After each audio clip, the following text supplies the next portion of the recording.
Assalamualaikum warahmatullahi wabarakatuh. Perkenalkan, nama saya Dewa Aditya Putra dari kelas 10-6. Di sini saya akan membahas tentang aspek ekonomi dan aspek hukum dari produk informatika. Materi yang akan dibahas tentang aspek ekonomi dan aspek hukum.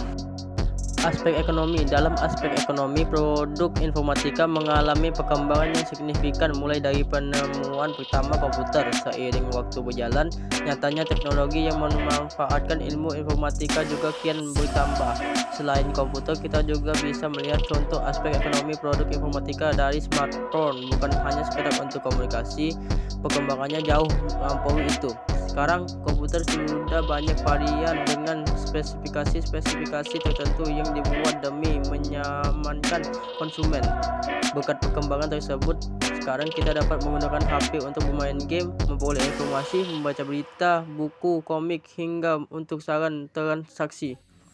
Aspek hukum. Pada aspek sebelumnya, kebanyakan produk informatika dijelaskan lewat barang atau perusahaan yang menggunakan sistem komputasi. Berbeda dengan ekonomi, aspek hukum lebih mengacu pada hak hukum produk sebagai kepemilikan individu atau kelompok tertentu. Dengan begitu, ada landasan hukum yang melarang suatu produk informatika dibagikan secara cuma-cuma. Pelanggaran ini paling banyak terjadi di produk perangkat lunak yang dengan mudah diakses. Namun hak kepemilikan tetap harus dilihat sebagai aspek hukum informatika. Peraturan ini memberitahukan perihal izin, hak, serta pembatasan atas suatu software. Jenis-jenis lisensi hukum. Lisensi komersial mengatur tentang kepemilikan suatu produk yang sifatnya mengikat. Pengguna hanya boleh menggunakan setelah membayar dan tidak boleh menyebarkan secara sembarangan. Contoh seperti sistem operasi dan berbagai aplikasi pengolahan lainnya. 2. Lisensi gratis. Pengaturan ini memperbolehkan orang-orang untuk memperoleh suatu produk secara gratis.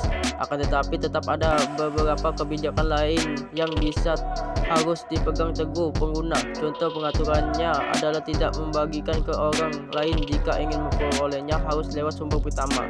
Lisensi umum. Berbeda dari dua lisensi sebelumnya, lisensi ini lebih bersifat terbuka lantaran siapapun boleh mengakses, mengedit, mengubah, dan menyebarkan ke orang lain. 4. Lisensi domain publik. Pada lisensi ini membuat produk memang sengaja memberikan produk kepada orang-orang. Hampir sama dengan lisensi umum, orang bebas menyebarkan untuk menggunakan produk tersebut.